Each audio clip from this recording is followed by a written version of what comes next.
अगर हम मिसमैनेजमेंट करके, कुप्रबंधन करके अपने राजकोषीय घाटे को बढ़ाते रहे तो ये निकम्मापन हिमाचल की सरकार का है।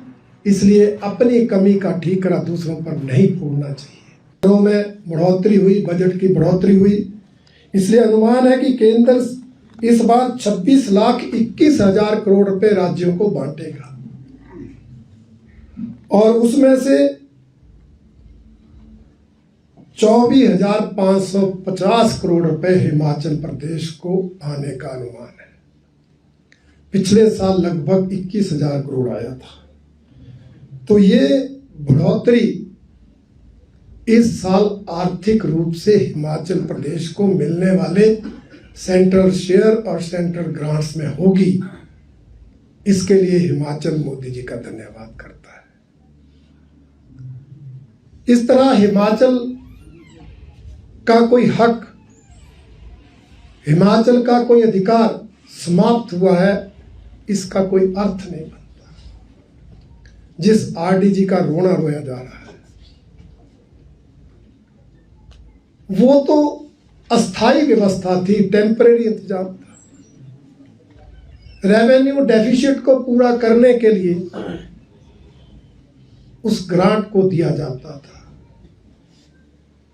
कभी 8 राज्यों को मिलती थी, अब 17 को मिल रही थी।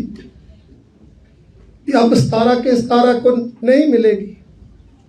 तो हिमाचल के साथ भेदभाव हिमाचल के साथ थोड़ी हुआ।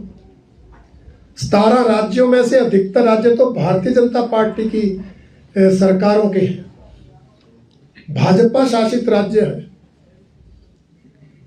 इसलिए एक व्यवस्था है, उस व्यवस्था के तहत ये 16वें वित्त आयोग ने सिफारिशें की है। अब हिमाचल प्रदेश अगर उस रेवेन्यू डेफिशिएंट ग्रांट का लाभ नहीं उठाता था, जो ग्रांट मिलती थी उसको राजकोषीय घाटा पूरा करने में खर्च करने की बजाय अन्य जगह खर्च करके राजकोषीय घाटा बढ़ाता रहता था या बरकरार रखता था, तो उसमें केंद्र का दोष नहीं। अगर हम मिसमैनेजमेंट करके, कुप्रबंधन करके अपने राजकोषीय घाटे को बढ़ाते रहे तो ये निकम्मापन हिमाचल की सरकार का है। इसलिए अपनी कमी का ठीकरा दूसरों पर नहीं फोड़ना चाहिए। भारतीय जनता पार्टी का मानना है कि केंद्र द्वारा प्रस्तुत ये बजट ऐतिहासिक है।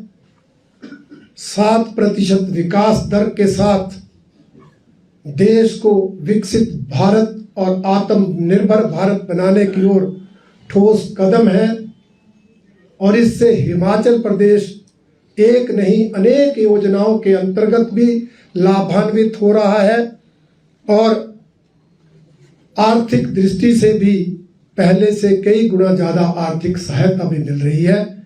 ऐसा हमारा मानना है। धन्यवाद। आरडीजी बंद हुई है, इसके क्या कारण है? क्या इसका दुरुपयोग होता था? आपने कहा 17 राज्यों के साथ ऐसा हुआ। अब डीपीआर बेस्ड सहायता आएगी तो उससे नुकसान हिमाचल प्रदेश को लगभग, जो मुख्यमंत्री कह रहे हैं, 40,000 करोड़ का सीधे सीधे नुकसान। उसकी भरपाई कैसे हिमाचल करेगा? सीमित संसाधन है, संघीय ढांचे का हिस्सा है, संघ का हिस्सा हिमाचल प्रदेश। देखिए, जैसे मैंने कहा, आरडीजी कोई परमानेंट व्यवस्था नहीं थी, टेम्परेरी व्यवस्था थी। ये सरकारों को अपने उस घाटे को पूरा करने के लिए दी जाती थी और जिन राज्यों ने उस ग्रांट का उपयोग सही किया उनका घाटा जो है वो समाप्त होता गया। अब हिमाचल प्रदेश को इसलिए चिंता है कि इन्होंने उस पैसे का दुरुपयोग किया, परंतु नियम तो सबके लिए है, इसलिए सभी राज्यों के लिए एक जैसा नियम लिया गया है। हिमाचल को चाहिए था उस ग्रांट का सही उपयोग करते, अपने घाटे को पूरा करते, अपने संसाधन खड़ा करते, अपने आय के स्रोत पैदा करते, प्रदेश में निवेश को बढ़ाते। सिर्फ केंद्र पर डिपेंड रहकर राज्य को चलाना, ये मानसिकता ही सही नहीं थी। उसके बावजूद भी हिमाचल प्रदेश को तो, जैसे मैंने गिनाया है, केंद्र की अनेक योजनाओं का लाभ पहले से भी ज़्यादा मिलने वाला है और पहले से भी ज़्यादा केंद्रीय आर्थिक सहायता मिलने वाली है।